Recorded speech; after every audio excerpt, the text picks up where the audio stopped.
The Running Man reboot stumbled at the box office, raising eyebrows and questions about what went wrong. With a global opening of only $28 million, despite the star power of Glen Powell and the backing of Paramount, the film's performance was a far cry from expectations. But what exactly caused this misstep? Let's dive in. At its core, the film, budgeted at a hefty $110 million, was poised to be a major player.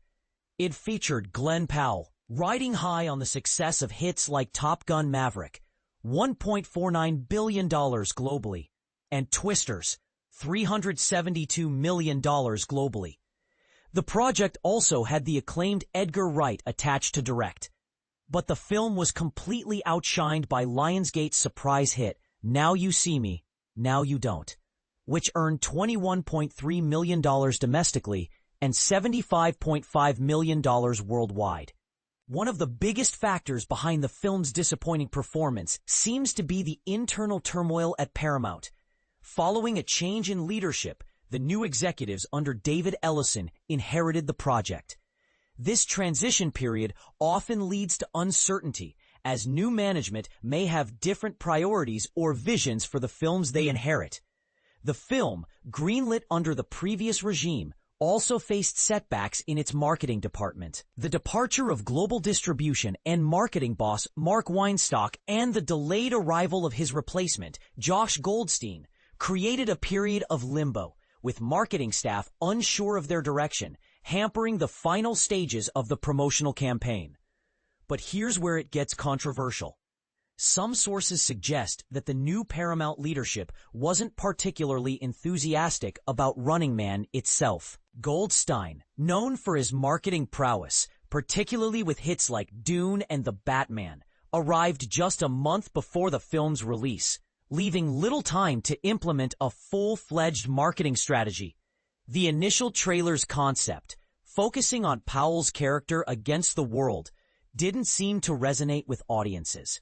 Running Man was initially slated for a November release, a prime spot for a potential blockbuster.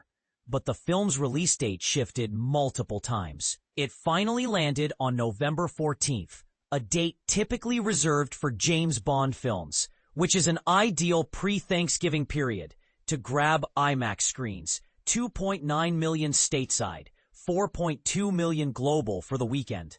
3 weeks before its release, tracking projected a $20 million opening, which wasn't ideal for a film of this scale.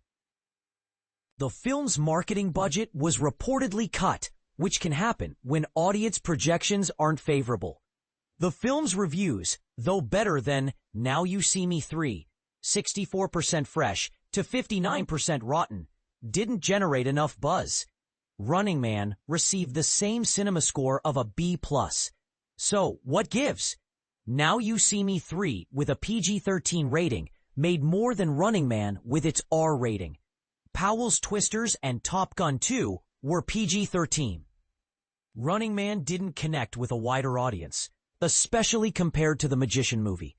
The audience diagnostics reveal that Powell was the third reason why audiences went to see the movie, after Looked Fun and Exiting and the sci-fi genre.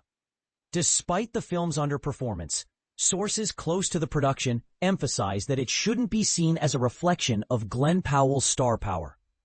Powell, known for his dedication to his projects, is expected to continue promoting the film. While the film didn't resonate with coastal cities, it performed better in Middle America, where sci-fi films typically don't thrive. And this is the part most people miss. Running Man's failure is another example of a reboot of a 1980s sci-fi IP failing to connect. This follows the footsteps of Tron Ares' $220 million production cost, $141 million global box office, and Blade Runner 2049, $278 million global box office off a $150 million, $185 million production cost. The original Running Man film in 1987, starring Arnold Schwarzenegger, also didn't perform as well as his other hits. The bigger, more obvious question: why remake Running Man if it wasn't a hit to begin with? One source noted that the audience was primarily older males, with men over 25 accounting for nearly half the viewers. This casts a shadow on potential reboots of other 1980s sci-fi properties.